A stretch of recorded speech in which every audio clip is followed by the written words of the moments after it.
नमस्कार साथियों, मैं विकास आप सभी का हार्दिक अभिनंदन और स्वागत करता हूं इम्पेटस नर्सिंग एकेडमी में। दोस्तों, हम पढ़कर चल रहे हैं इन्फेक्शन के कंट्रोल के बारे में। लास्ट सेशन में मैंने आपको इन्फेक्शन कंट्रोल की बहुत अच्छी अच्छी बातें बता दी है। जैसे मैं आपको एक रिवीजन के बेस पर कुछ बातें रिवाइज कर रहा हूँ। मैंने कहा कि इन्फेक्शन है और इन्फेक्शन हमने बहुत सारे पढ़े। जैसे कि मैंने कहा प्राइमरी इन्फेक्शन है, जैसे मैंने कहा सेकेंडरी इन्फेक्शन है, जैसे मैंने कहा क्रॉस इन्फेक्शन है, जैसे मैंने कहा री इन्फेक्शन है, जैसे मैंने कहा नोजोकॉमियल इन्फेक्शन है। ये सभी इन्फेक्शन आपको ध्यान रखें। अब इस इन्फेक्शन के कर्म को हम आगे की तरफ लेकर चलते हैं। क्यों लेके चल रहे हैं? क्योंकि जब तक हमें पूरा इन्फेक्शन नहीं पता चलेगा तब तक हमें ये पता नहीं चल सकता कि हम इसको रोकेंगे कैसे। भाई, किसी भी काम को करने के लिए अगर आप उसकी डिटेल स्टडी नहीं करें तो उस काम को परफेक्टली डन कर नहीं सकते। तो सिंपल बात होगी कि हम उसकी और स्टडी करते हैं ताकि हमें बहुत बातें क्लियर हो जाए। चलिए नेक्स्ट बात करता हूं दोस्तों, और वो हम करते हैं फेजेज के बारे में, जिसे बोला जाएगा फेजेज ऑफ इन्फेक्शन।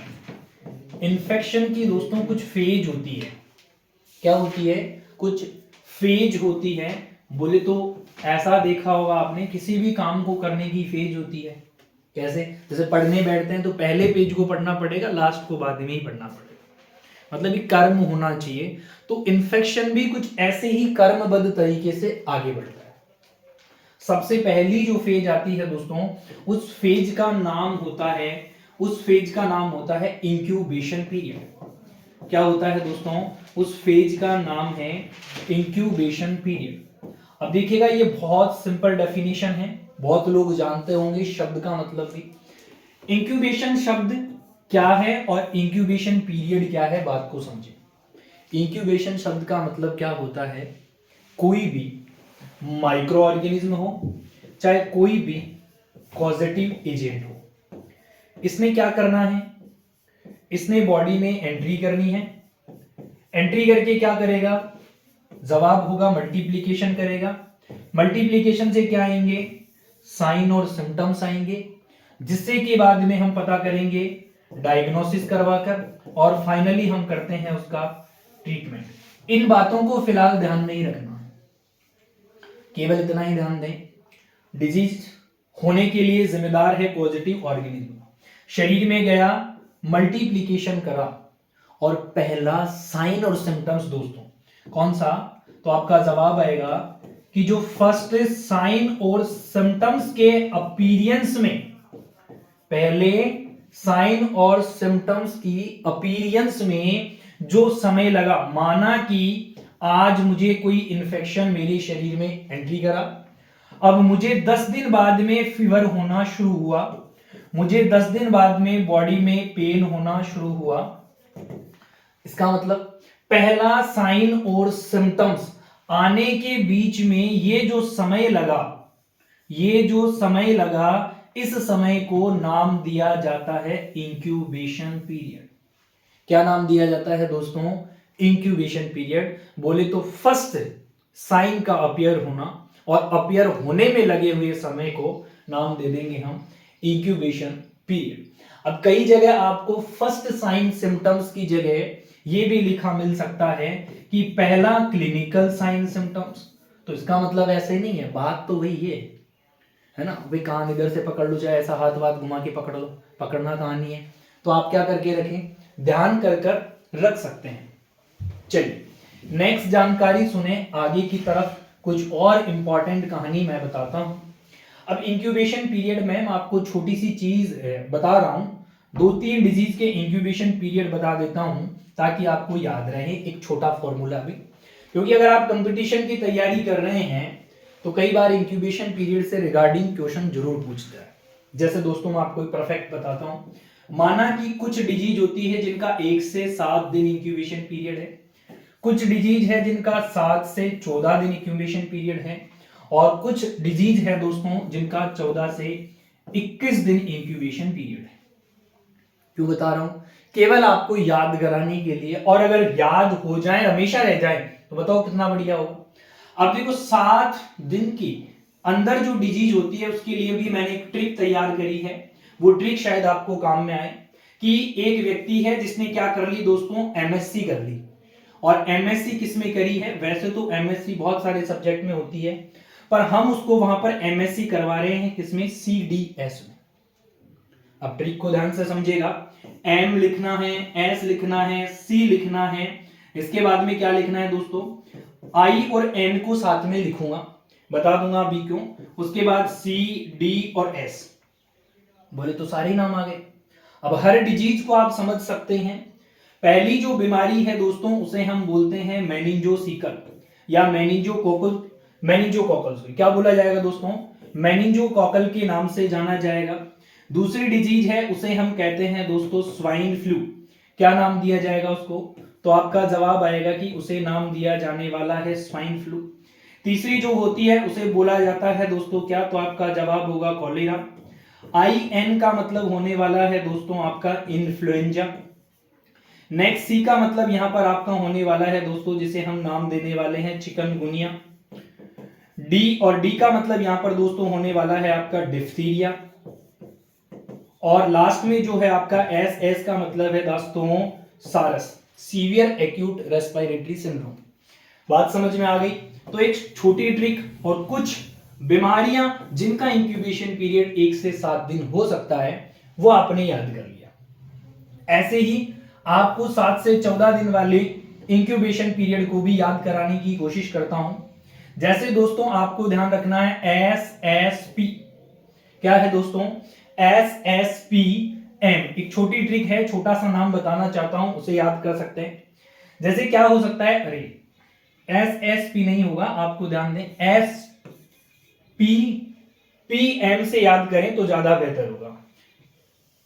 क्या याद करना है, SPPM। S का मतलब होता है दोस्तों आपका यहां रहने वाला है स्मॉल पॉक्स, P का मतलब आपका रहने वाला है पोलियो, P का मतलब आपका रहने वाला है पर्टूसिस, और लास्ट आपका M जो है, M का मतलब यहां रहने वाला है सबसे फेवरेट क्वेश्चन CHO एग्जाम में बनने वाला कि मीजल्स का इंक्यूबेशन पीरियड कितना, तो 10 से 14 दिन हम बता देते हैं। वैसे ही और आगे हम बात करें तो यहां आप याद कर सकते हैं MR, मीजल्स यहां आ चुका है तो हमारे पास में हम कह सकते हैं मम्स, और R का मतलब होता है दोस्तों रुबेला। मैं उम्मीद करता हूं कि आपको इंक्यूबेशन के बिल्कुल सारे डाटा समझ में आए होंगे। इसका मतलब यह है कि इन बीमारियों को पैदा होने में 7 दिन का समय लगता है। अरे जैसे आपने ये तो सुना ही है क्या, कि कोरोना वायरस का इंक्यूबेशन पीरियड जो है वो कितने दिन का है, तो जवाब होगा 14 दिन का। क्यों है, क्योंकि 14 दिन में उसके साइन और सिम्टम्स आ जाते हैं। अब जरूरी नहीं है कि एक्यूरेट 14 दिन है, 3 दिन में भी आ जाते हैं, 5 दिन में भी आ जाते हैं, 10 दिन में भी, कितने भी दिन में आए उससे हमें फर्क नहीं पड़ेगा। फर्क इस बात से पड़ता है कि पहला साइन सिम्टम्स कब आएगा। तो मैं आशा करता हूं कि इंक्यूबेशन पीरियड की जो बातें थी वो बिल्कुल क्लियर हो चुकी है। नेक्स्ट बात करते हैं दोस्तों दूसरे नंबर की फेज जो होती है, उस फेज को इंक्यूबेशन पीरियड के बाद में नाम दिया जाता है प्रोड्रोमल फेज। क्या नाम दिया जाएगा दोस्तों, प्रोड्रोमल फेज। प्रोड्रोमल फेज जो होती है वो भी बहुत सिंपल फेज होती है। प्रोड्रोमल फेज का मतलब क्या है, इसका मतलब ये होता है दोस्तों कि एक ऐसा टाइम का इंटरवल है, टाइम इंटरवल की बात कर रहे हैं तो आप ध्यान रखें, टाइम इंटरवल का मतलब यही होने वाला है कि माना कि कोई बैक्टीरिया वायरस बॉडी में एंट्री कर गया, एंट्री करने के बाद में उसकी बॉडी में पहला साइन और सिम्टम्स आया तो हमने इंक्यूबेशन पीरियड कह दिया। अभी भी हमारे पास में दोस्तों क्या आ रहा है, साइन और सिम्टम्स ही आ रहा है, पर ये साइन और सिम्टम्स कैसा होता है, तो आपका जवाब होगा कि ये साइन और सिम्टम्स जो है वो अनस्पेसिफिक है।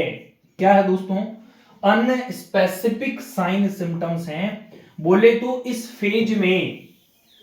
फेज में जो इन्फेक्शन हुआ है और उस इन्फेक्शन की वजह से साइन सिम्टम्स आने हैं वो अनस्पेसिफिक हैं। इस बात को क्लियरिफाई नहीं कर रहे हैं कि ये पर्टिकुलर इस ही डिजीज की वजह से या इस ही डिजीज के साइन और सिम्टम्स है दोस्तों, उसे नाम दिया जाएगा क्या, तो आपका जवाब ये होगा कि उसे नाम दे दिया जाएगा अनस्पेसिफिक, क्या नाम दिया जाएगा, प्रोड्रोमल फेज उसे नाम दिया जाएगा।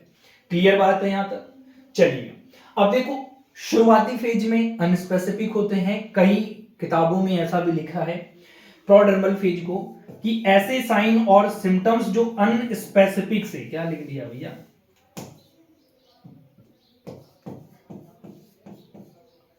हद हो गई, चलिए कोई बात नहीं ना।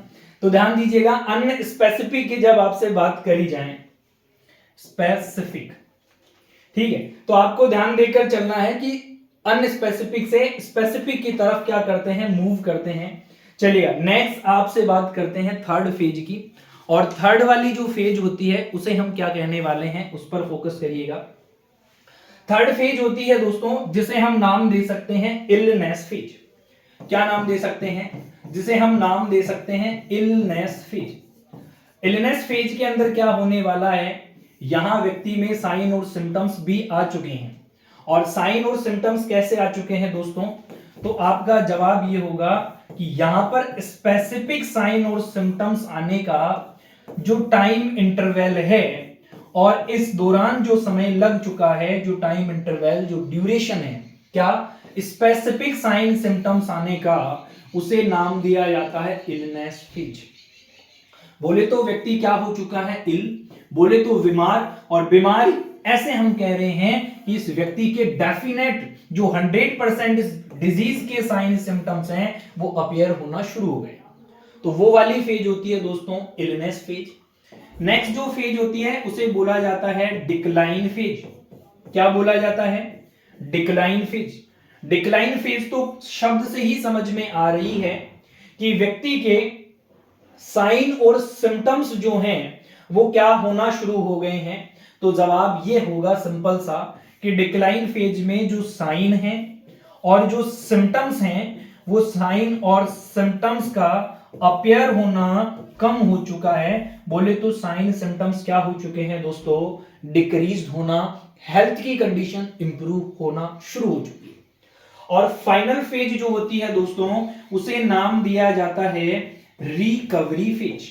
क्या नाम देते हैं, रिकवरी फेज। रिकवरी फेज का मतलब बहुत सिंपल हो गया कि साइन और सिम्टम्स तो कम हो ही रहे हैं और साथ में हेल्थ भी उसकी इंप्रूव हो रही है। तो हम सिंपली कह सकते हैं कि decrease the sign and symptom with help of improve the health condition, improve the health condition. तो आपको इस बात का ध्यान रखना है, क्लियर बात है क्या, कि व्यक्ति बीमार था, अब बीमार से व्यक्ति क्या होना शुरू हो गया है, सही होना शुरू हो गया है। बात समझ में आई। अगर आपसे पूछा जाए फेजेस ऑफ इंफेक्शन कितनी होती है, तो आपका जवाब आना चाहिए कि 5 फेज हमने पढ़ी है। कितनी फेज हमने पढ़ी है, 5 फेज हमने पढ़ी है। कौन कौन सी पढ़ी है, वापस से रिकॉल आप कर सकते हैं। पहली फेज जिसको हमने क्या नाम दिया था, एवरीबॉडी रिपीट विद मी, कौन सी फेज नाम दिया था, तो जवाब होगा इंक्यूबेशन नाम दिया था।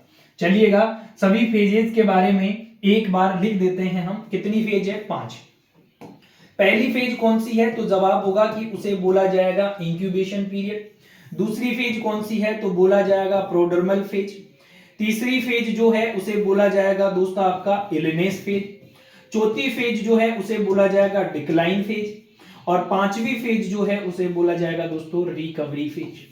आपको ये सभी बातें याद होनी चाहिए, तब जाकर आप एक इन्फेक्शन के बनने वाले क्वेश्चन में कुछ और एडिशनल कंटेंट ऐड कर सकते हैं, और इन्फेक्शन फैलने का जो क्रम है फेजेज के रूप में, उसका आप पता कर सकते हैं।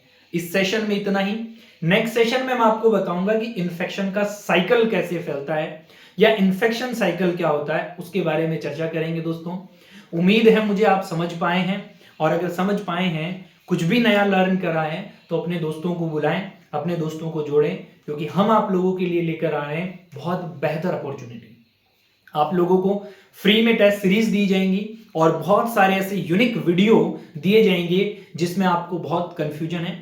अगर आप चाहते हैं कोई भी टॉपिक लर्न करना हमारे साथ, तो हमें कमेंट बॉक्स में कमेंट करके बताएं, हम आपको उस टॉपिक को बहुत सिंपल और आसान भाषा में प्रोवाइड करें। थैंक यू सो मच दोस्तों। कर दिखाएं कुछ ऐसा कि दुनिया करना चाहें आपके जैसा। माँ पापा का प्यार और अपनों का साथ जिंदगी में कभी मत भूलना, क्योंकि दुनिया में माँ पापा से ही हमारी शुरुआत है और वो हैं तो हम हैं, क्योंकि उनके बिना कुछ भी पॉसिबल नहीं है। थैंक यू, मिलते हैं नेक्स्ट सेशन में।